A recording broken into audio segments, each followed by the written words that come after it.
I'm Eden Navigator, and this episode is brought to you by $1 Business Solutions. In this brief episode, we'll be covering the conceptual economy, and it was actually intentional of me to wait to finally cover the conceptual economy because unlike other economic models that focus on economic growth within the confines of what already exists, the conceptual economy, on the other hand, is an economic model that aims to bring about opportunities that do not currently exist as yet. So with the conceptual economy, there's a required focus to foresee the emergence of possibilities for which we can capitalize on. So the conceptual economy can actually work to redefine economies themselves or even create new economies that are better suited for our emerging needs. And one of the reasons why the conceptual economy is highly important, and some would say the reason why it came about, is because oftentimes we're confronted with the reality where we have to recognize the failures or the inadequacies of previous economic models and recognize that not all economic models, nor does each economic model, fit the unique needs and attributes of each and every society and culture. Not to mention, our needs continue to change as we evolve. So what makes the conceptual economy so important is, first of all, its adaptive quality, where with the conceptual economy, we can foresee emerging realities and adapt or prepare for those changing realities, and also reflect the unique characteristics of what's needed. For example, we've had to shift our economic models to reflect the need for sustainability, especially as it relates to the climate crisis that we're in. And now we've had to adapt to the COVID-19 pandemic and reimagine our economic system to adjust for that. Furthermore, we've even had to consider our own infrastructure locally and look at our own unique needs and qualities to even determine what possible solutions could work best for us as we adjust and prepare for creating sustainable structures, systems, processes for climate change and for COVID-19, because every country and culture is different, including our own. So the inadequacies of previous models and systems would highlight the importance of the conceptual economy to introduce something totally new, or even to repurpose old ways of doing things in new ways that achieve better outcomes.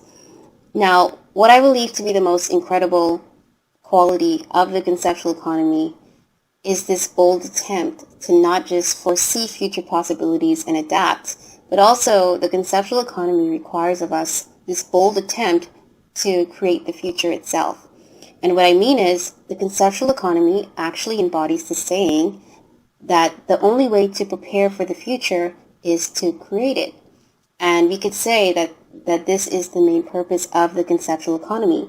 It aims to create the future. And it's likely we can agree that the reason why it's called the conceptual economy is because we must first conceive in our minds what it is that we want to create so that we can create it. But I also think that if we could call the conceptual economy by another name, it would be called the imagination economy. Because, for one, the conceptual economy is often highlighted when we find ourselves in situations where we have to reimagine the systems that we're in, plus the ability to think outside the box and use our imagination is what's required in the conceptual economy. But here's another reason why the conceptual economy could be synonymous with the idea of an imagination economy, because in truth, we are actually transitioning from the information age into what's being called now the imagination age. And for those who are not familiar, the imagination age is the period beyond the information age. So we're transitioning from the information age, and we're moving into the imagination age at this time. And the imagination age is the time when we can collectively imagine and create the future that we want to inhabit. So we get to imagine and redesign the systems that we're in. And if we think about it, as we transition from the information age, the main activities of the information age are about pure analysis and thinking, whereas now, as we're moving into the imagination age, creativity and imagination will become the primary creators of economic value, hence the emerging prominence of the conceptual economy, or what we could informally think of as the imagination economy. So, to be clear, imagination and conceptualism goes hand in hand. Basically, imagination is the fuel for the conceptual economy. So before we move on, I think it's worth mentioning a few statements or takeaways from Albert Einstein himself, where he said that imagination is more important than knowledge. The true sign of intelligence is not knowledge, but imagination. Logic can only get you from A to B, whereas imagination will take you everywhere. And a few other quick statements made by Albert Einstein is where he stated that imagination is everything. It is the preview of life's coming attractions. Imagination is everything because without it, we cannot create anything new. Without it, we're guaranteed to repeat the same patterns and repeat the same mistakes. With imagination, there are no limits to what we can attempt, no limits to how big we can dream. And there's perhaps no stronger trait than one could have than that of a strong imagination. So those are some key takeaways from Albert Einstein. And when we think about it, every single thing that exists, it started with someone imagining an idea in their mind.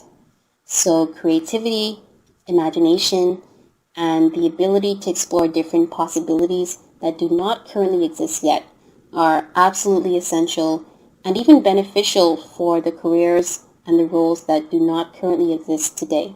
In fact, a report by the World Economic Forum reveals that almost 65% of the jobs that we will be doing in the future do not even exist yet. So applied imagination is the main skill that we want to develop in the imagination age and in the conceptual, within the conceptual economy.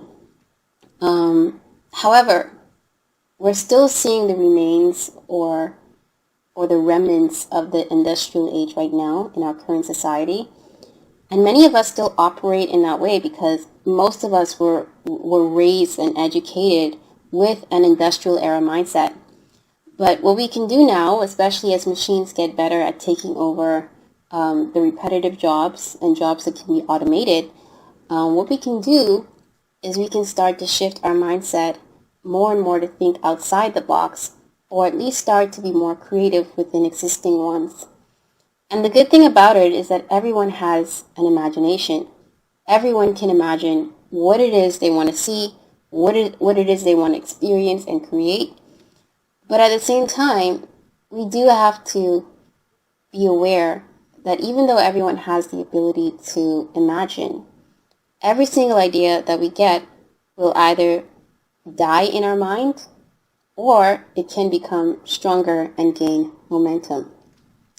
And the difference between ideas that become reality and those that stay in someone's mind is determined by how far people can take those ideas and how well people can connect with others who are able to support those ideas.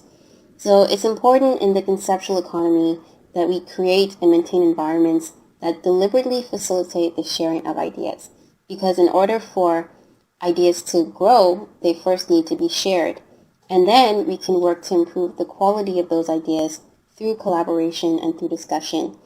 But nonetheless, what we find now is that ideas, even as they're just starting out in their infancy stage, they can easily be squashed before even given the chance to take root at all. And the reason for that is simply because these ideas may be unfamiliar or considered to be impractical, or maybe there's even fear to voice ideas in the first place. So in addition to creating environments where ideas can be shared, we need to also establish a culture that encourages ideas to be expressed without fear of judgment. So overall, that means creating environments where the ideas that result from people's imagination can mature and thrive. And so I'm happy to say that the orange economy, also known as the creative economy, can actually help us to facilitate that kind of environment, because the orange economy is about communication, media, creative expression, and with technologies in the orange economy like virtual reality, and in particular augmented reality, extended and mixed reality, these technologies can actually help us to channel our imagination and express our ideas more freely like never before. So overall, what we'll find is that creatives, creators, along with inventors and innovators, will actually lead the way in the conceptual economy and guide us towards a future, because their creativity will actually help us to visualize possibilities and visualize what comes next through immersive experiences that are enabled by technologies used in the orange economy. And these tools will also help to empower each of us to become creators and participate in guiding the future in that way as well. So this is why the orange economy plays such a vital role for the conceptual economy, because in order to make our imagination come to life or to turn any idea to reality, you first have to see it. You first have to be able to visualize it and get others to see it as well by creating some form of giving some preview of what that experience could be like for our ideas. So the orange economy is a very important component of the conceptual economy. And the orange economy is actually a subset of the conceptual economy. But just to give a quick important note, the orange economy as a standalone economic model doesn't necessarily solve problems, because the orange economy generally consists of, standalone entertainment, media, design, and creativity. However, when paired with the conceptual economy, the orange economy can now serve as a channel to direct that creativity and direct the communications and design for strategic solutions conceived from the conceptual economy. So, to a greater extent, this is why the conceptual economy encompasses all other economic models. Because, for example, even with the green economy or the blue economy, since both of these have become so popular in light of the climate crisis, the conceptual economy is what made it possible to imagine the need for a green economy in the first place, and then for a blue economy following that. And within these relatively new economic models, the blue and the green, we can go on to imagine the kind of sustainable communities that we want to create, and then envision the sustainable technologies and tools that we believe are needed to facilitate the immediate and long-term sustainable future that we can imagine. And I've actually put forward my own vision for a new economic model that combines both the blue and green economic models along with other economic models, therefore creating a new economy that could be unique to the Bahamas, while also being known globally as the world's first aquamarine economy. So that's just another example of how new ideas, new concepts, and new economic models can be birthed within the conceptual economy. But my point is, without the conceptual, there could be nothing new. So in the conceptual economy, this is where we see people winning Nobel Prizes and becoming recognized for their world-changing innovations that they put forward. So what's more important to know is that even though the conceptual economy is about conceiving ideas for the future, these ideas are actionable. They're not just theoretical. The conceptual economy is not about theories. It's about creating the future today. And it's important to know and always be aware that the conceptual economy is happening right now. For instance, right now we have blockchain for which NFTs and tokens and cryptocurrency like Bitcoin and Ethereum are built on. And even though these technologies have not yet been formally established and they continue to evolve on a daily basis, it's nonetheless hard to imagine a future without them. And another example is with COVID. with COVID, we've had to adjust quickly. We've had to think of new ways of doing things. And now we have new technologies and new companies and new social constructs that resulted from that and continue to emerge from that new reality. So really the conceptual economy is about intuitively shaping the emerging reality of the now for the ongoing future. And as we're shaping the future intuitively, we can accept that we don't have all the answers in the present. But by us not having all the answers, that actually helps to bring out it helps to bring about our creativity in a way where we can use our imagination to fill in the blanks, and do so by intuitively sensing the direction that we want to go, and then imagining possibilities of what could be as it relates to that. Also, when we don't have all the answers, and we use our imagination to envision what it is that we do want to create, that also translates into how we communicate our ideas to each other. We tend to communicate more intuitively, and we find creative ways to convey our ideas. So, one, honing our intuition will become more of an important skill that we will need to develop, so that we can harness our ability to sense opportunities, sense emerging realities, and communicate possibilities that currently do not exist yet.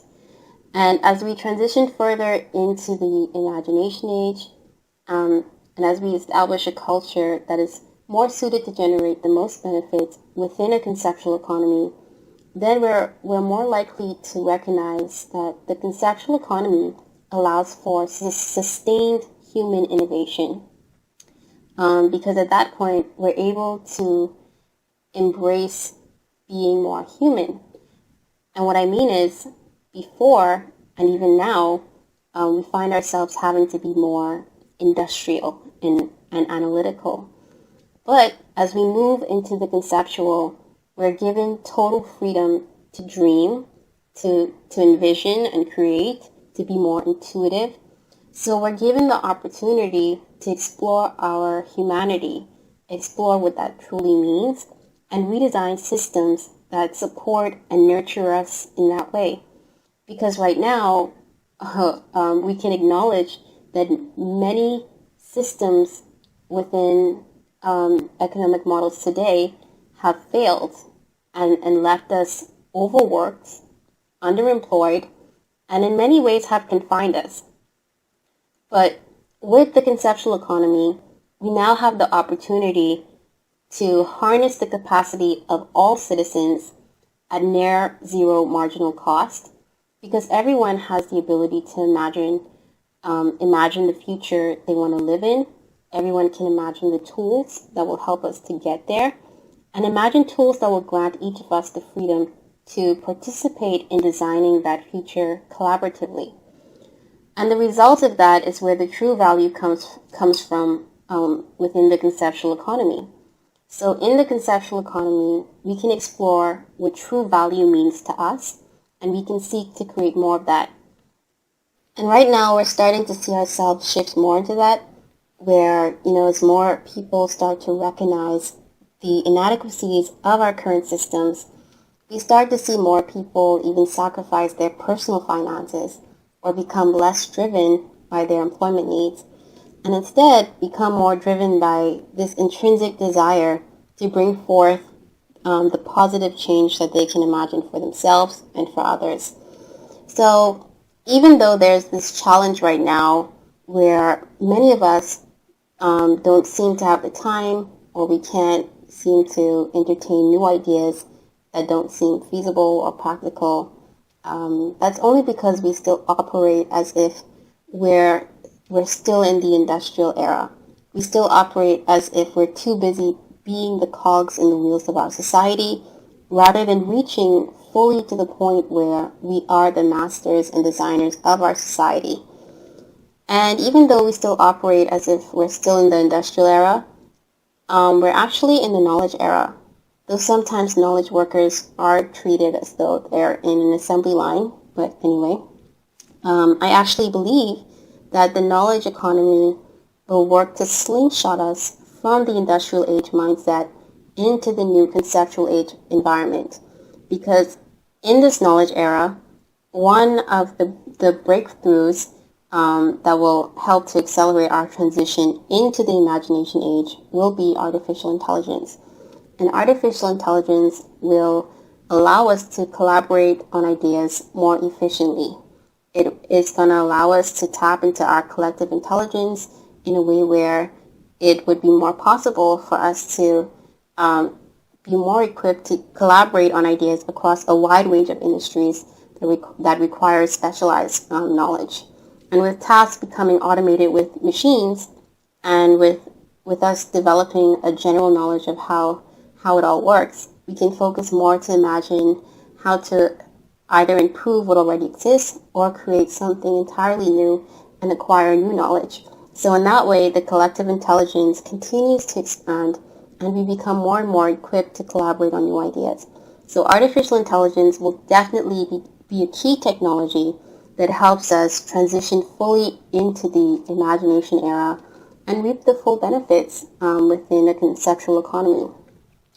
Also, I'd like to think that even though the knowledge era is where we as humans seem to give our power away to the machines, the conceptual era is where we'd be taking our power back. So that is definitely something to look forward to. But for now, we can still acknowledge that we are shaping this emerging reality to create the future that we want. And every day we are still seeing what works, what doesn't, and we continue to iterate from that point on. So it's just a matter of us being more intentional to make that shift from being cogs in a wheel to becoming designers and architects of our future in the emerging reality of the now. And before I end this episode, I just want to say that the conceptual economy actually provides a tremendous opportunities for millennials and Gen Zs like myself to imagine implementable solutions for the myriad of problems that we face both locally and internationally today, and those myriad of problems that we will face tomorrow as well. So those are my thoughts for this episode about the conceptual economy and how I imagine for us to embrace the conceptual economy in the Bahamas.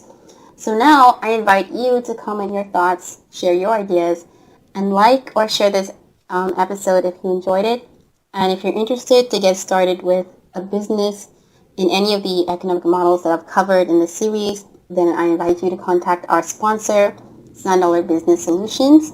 You can get started with a free consultation with them. Just WhatsApp or call 825-9300.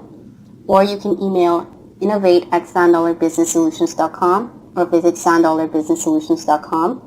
Plus, if you're new to my content, don't forget to visit EdenMaryGator.com.